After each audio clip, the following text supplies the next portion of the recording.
Bandegoba Bolingo, Masolo, il y a Jonas a comme un peu trop presse écrite. Moi, koma, ba article mikuse, na page Facebook, Masolo, il y a Jonas. Na YouTube, awa, na tiki binote, na zongi, na salakata moi ba quelques vidéos, ata mikuse. Donc, comme ça, boyebake, nazali, et puis, je me porte à merveille. Plusieurs actualités.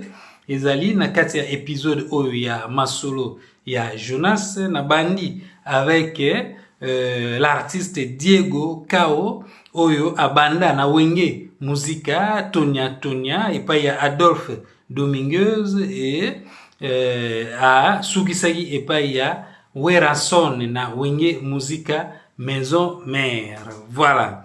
Alors et pa ya Werason et pa ya Adolphe yembi na banzembo nini abwaki na nzembo complot Guy Ongangu Chitoko et jugement dernier na quelques œuvres comme ça pour na batoyo bako sepela baluka bayokaye na kati ya ba nzembo epai wapi abwaka découvert epai ya Adolphe Dominguez et donc ayeko sukisa epai ya Werason. Côté à Werason, temps présent, Mungongo na ezali, nanzembo temps présent, sol de mi à mort, Mungongo na ezali nanzembo. Wana techno malewa mécanique, techno malewa automatique, ingrédients et taxi jaune. Na kata banzembo wana okoki oyoka Mungongo ya Diego Kao oyo atikibiso lelo le 25 mai 2026, ok? Voilà, abeli pendant tamoulai. Alors, tamu abelaki et lobamaki trop, ok? Ba version ezalaki ebele. Abeli nini o maladie spirituelle. Abeli nini o donc akomi liboma. Abeli nini o Bimela. Côté à Bimela a expliqué que donc Melanika Shimb Sig, ok, Namai.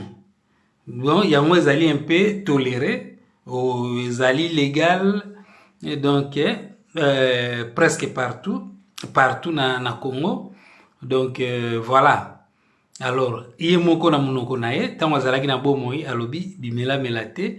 Donc, alobaki oyo amelaka nyonso ezalaki ya légal. Côté liboma azalaki cohérent na ba interview.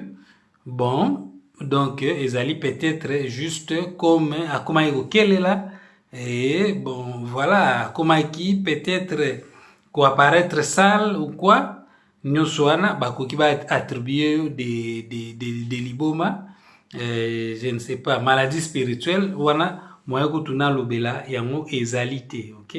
Alors toujours la vidéo oyo moi muke o azalaki nango ya koloba tango azalaki nanu na bomoi lelo azali lisusu na bisote asenga basunga ye bao basungaki bazali et bao bako accompagner na ba obsèques tout ça bon eza pena o asuetaki te quoi.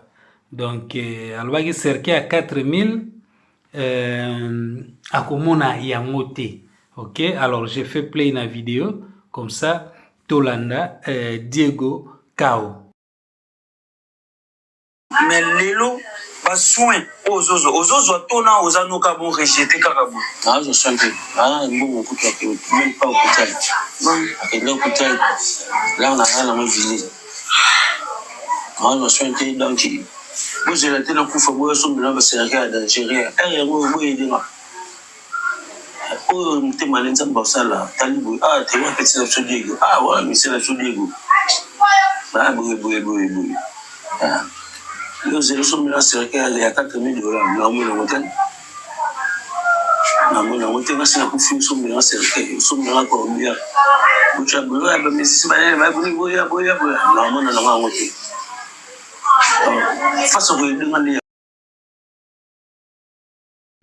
Voilà. Alors, tout ça pour continuer na analyse na biso dossier Diego ba détail soki bakisami bon ngai pe nako lobela ba détail wana tokoti actualité musicale toujours Sila Bisalou spectacle na le 23 mai na théâtre de gymnase Maribel elle qui très bien et nouveau casino de Paris kuna ezali epai wapi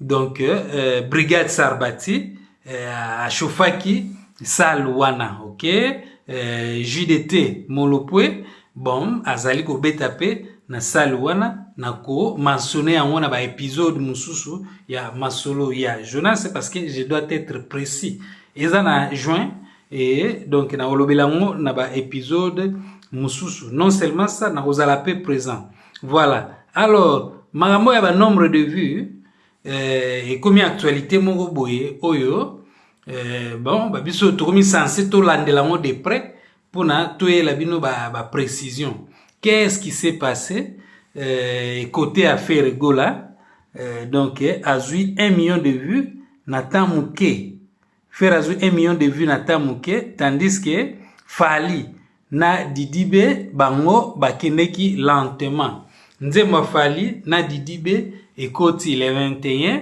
et affaire ekoti le 22 faire akokisi 2 millions de vues avant Fali et Didibe et après 2 millions de vues aza ko continuer ko accumuler ba vues mais okende malembe ok alors côté à Fali na Didibe baza consistant ba nombre de vues zo bakisama bon na kotala boye Fali et Didibe bakoleka faire nombre de vues à Fali na Didibe et koleka faire Didibe aza artiste ivoirien un peu neti ba Robino Undibu ba Gaz Mawete ba Inosbi na nenga RDC Fali acheye poa neti kaka leki na ye Fali ba leki aza yaya ba leki na Congo kakate donc yaya wana donc c'est même na ba Côte d'Ivoire ba Congo Brazza ba Cameroun et par-ci par-là parmi leki na ye moko Didibe asala ki na ye featuring ikena ngo bien. Mais par rapport à vitesse, il y a nzembo faire oebimaki un jour après. Bon, bango ibimaki lenteur. Mais na minute openda baza ko leka faire et côté affaire siko qu'est-ce qui se passe? Beaucoup de respect à faire à sali ba effort belé pour comme sika zawana nazo lukate na sala soki pendini nazo analyser kaka dans le sens que ils ont une stratégie marketing na bango ou ba check en place bon ba koya oye bisabiso te que tout ça là qui ko booster pesa tout à fait normal hein et puis ça mina monter ko booster ezali yango nde mutu eza ko simba ba business mais bon donc yo senga pe ba tupe ba sepela na evre yango na lobite ke ba to sepela na monter Moni, c'est juste de constater pour 2 millions et puis lenteur. Ok, bon, na minito nazolo bakaka, mais je dois maintenant commencer à vous parler avec des précisions. Baboustagi na France, le premier jour, deuxième jour, ou bien boye, tout ça.